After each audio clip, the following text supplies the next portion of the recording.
any rigid structure has to either mutate or die. It's that simple. And we saw it with Wall Street recently, and we saw it with car companies, and it's right across the board. And once you have the idea and start looking at it, it's amazing how it works. So in terms of individual humans, everyone is living in this time of phenomenal change, and basically the challenge is adapt and change or die. Mm-hmm. Yeah. And so you get a lot of people sort of stepping out of the game and just stopping. They're what I call the modern Amish. Yeah, where the Amish got to a point where they went, that's it, stop history, stop change, we're going to stay here, mm-hmm. which is fine. I have no problem with that. But that's happening more and more, where people are just kind of stepping out and going, that's enough. Yeah, I'll just stay at this level and let the world go on. When you bring that to relationships, again, what happens is that you've got two people who are each going through great growth and change themselves, which means the relationship is going through great growth and change, almost constantly, but certainly on a regular basis, happening in a box that doesn't change. So the analogy I like is, with structures like this, is when we're kids, we have a structure called shoes, and they fit our feet beautifully, and they do their job. They protect us, protect our feet, keep them warm, keep them dry, etc. We keep growing, our shoes don't. So as we start growing more, we fill out the shoes, then our feet start to hurt, which brings attention to the fact that we need new structures. We get bigger shoes, fine again, bigger shoes, fine again. So we go through a whole series of bigger structures for our feet. Mm-hmm. If we stayed with the original shoes, we'd be crippled. Yeah. So the same thing happens in relationships, that instead, when the people start growing, the people in the relationship start growing and expanding, they start pushing up against the edges of the relationship. Mm-hmm. And it's not just about monogamy, it's also all the behaviors you're supposed to demonstrate and have that you've learned from your parents and your culture about how to be married. Right. I mean, I would extend the simile there with shoes, not only to size, but, if you're wearing Hello Kitty or Ninja Turtle shoes when you're 3 years old, that same design isn't going to work for you when you're 15, probably. Correct. Or maybe it will, because it'll be back in style. Yeah. But the bottom line is that size does matter. Size does matter, but so does... with shoes and so does fashion. So does fashion. So what happens is, just like with the structure of the shoes, the people are growing, the people are expanding, and worse still, people are taught that in marriage, and as in life, be repetitive. Just do the same thing, which might, by definition, means you end up going around in circles and being bored out of your brain. So you have a choice. You either do new things, which is called having a near-life experience, or you don't, which means you're having a near-death experience, because you go into boredom and eventually that gets boring, so you go on automatic pilot. And 30 years later, you wake up for a moment and say, wow, where did the time go? Well, you've been asleep. Yeah, Rip Van Winkle. The other side of that I would bring is that action might happen, but it can either be, out of necessity, it can either be conscious or unconscious. So it's that, whatever, the person having an affair one night that was unplanned, or maybe was planned, but things become sneaky, things become somewhat unconscious, in that change is clearly necessary. Correct. But we don't know how to get it in a way that's healthy, because we're afraid of just, pulling up the veil and saying, hey, this isn't working. Correct. So it has to do, it seems like, with communication is a huge part of it. Absolutely. And you've nailed it as the core problem below the structures, or underneath the issue of the structure. Because one of the structures that we're given in the structure is don't tell the truth. Yeah? Put on a mask, put on a performance, in or out of bed, yeah? But you can't be really honest, because they mightn't accept it, or they mightn't handle it, or they might run screaming down the street if we tell them what we really want and who we really are. And of course, by the time you've been in a marriage for a while or in any important relationship, it gets harder to do that if you haven't started at the beginning. Yeah. And of course, a lot of couples find that they're forced to start doing that because of those sort of accidental or spontaneous gestures that got them out of the box for a little while. But then they try and get back in the box. And society says you have to. And again, that's changing and breaking down, of course. But there's still a high level of stigma on divorced people, as opposed to single or married. But this is something else that I notice about relationships, is that the way that we view a successful relationship culturally is one that lasts. Yes. Like, it's almost impossible to have had a relationship that's 3 years, 4 years, 2 months, and have it be valued at any level, which kind of seems ridiculous to me. I mean, some of my greatest friends were once lovers, or the different lessons that I've had through going, experiencing relationship that isn't still happening now. Yes. And so this idea that it has to last, I think probably in some ways, potentially, reinforces the idea that if it has to last, that it has to stay static. Yes, exactly. And that, by definition, crushes what was possible. Because, and again, part of the problem is that we talk about getting into a relationship as if it's an actual physical thing to climb into.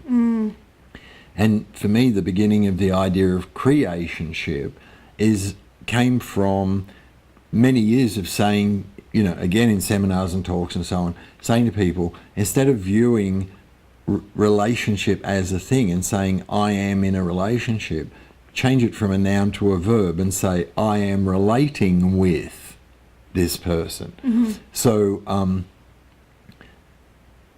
it's like the difference between going for a swim or going swimming. You can't go for a swim.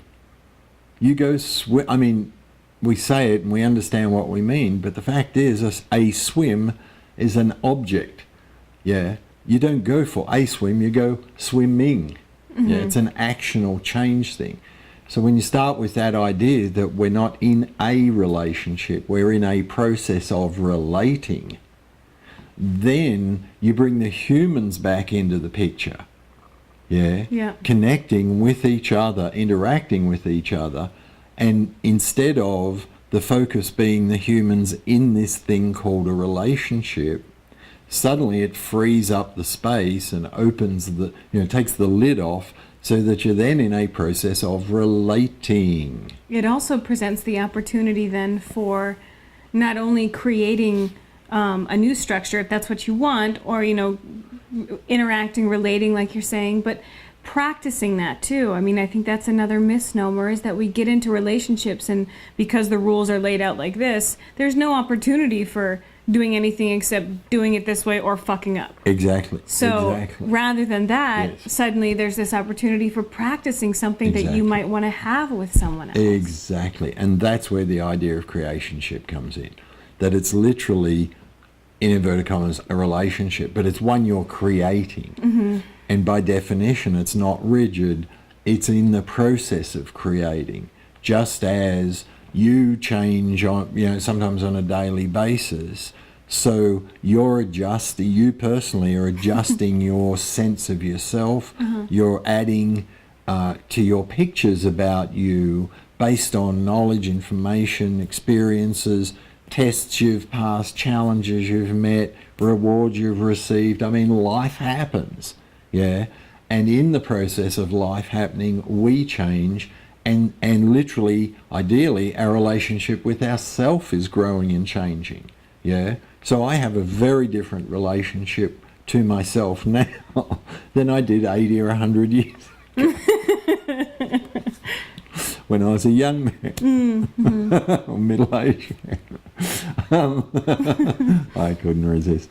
But yeah, I mean, I look at different time periods in my life and just I was very different, my life was very different, And I understand that many people don't have huge changes, through their life. They might have the same job, and that's fine. I mean, having a stable life is fine.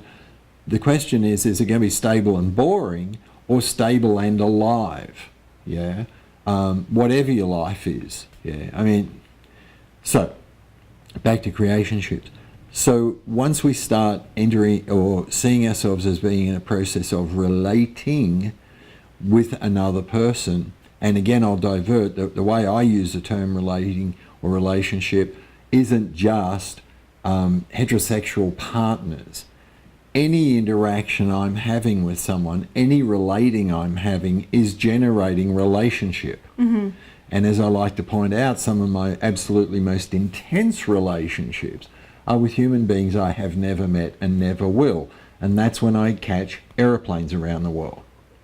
Every time I get into an aeroplane, I sit in that chair and I spend a moment contemplating the fact that I am about to surrender my life, not just to the cabin crew, not just to the pilot and crew, but to thousands of people all over the world who've built the airplane, built the, everything that goes into the infrastructure of the air system, the air traffic control, the works. It's just thousands of people.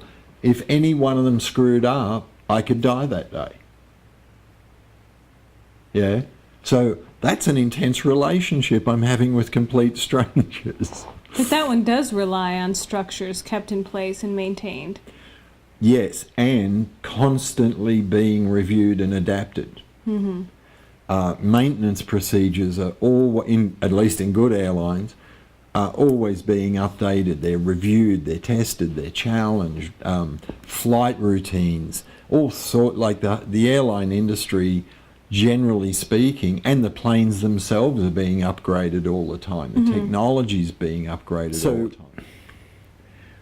First step is we start approaching our key people in our life, viewing them as they and us are in a process of relating, and then the next requirement is to have honesty, is to be as honest as possible about who you are, what you're about, what you need, what your hopes, wishes, desires, needs are, and then see what the other person's are.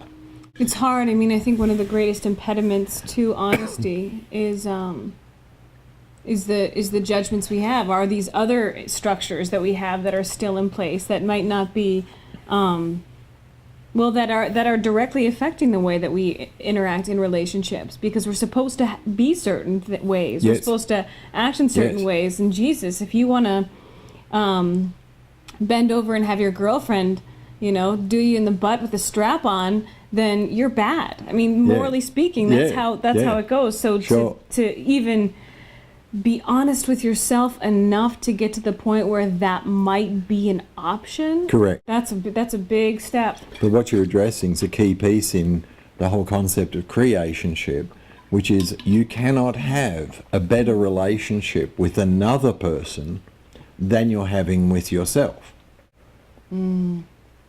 So if you're only being 50% real and honest with yourself, you can't be 90% real and honest with someone else, by definition. Right. So what we come back to is a fundamental thing, that if you want to have the best possible relationships, you better be doing some personal growth. You better be doing personal awareness. You better be checking in with what are your patterns, what are your tricky games, what are your control trips, what are your self-delusions or self-deceptions. I mean, what do you hide from yourself about yourself? What do you judge or fear?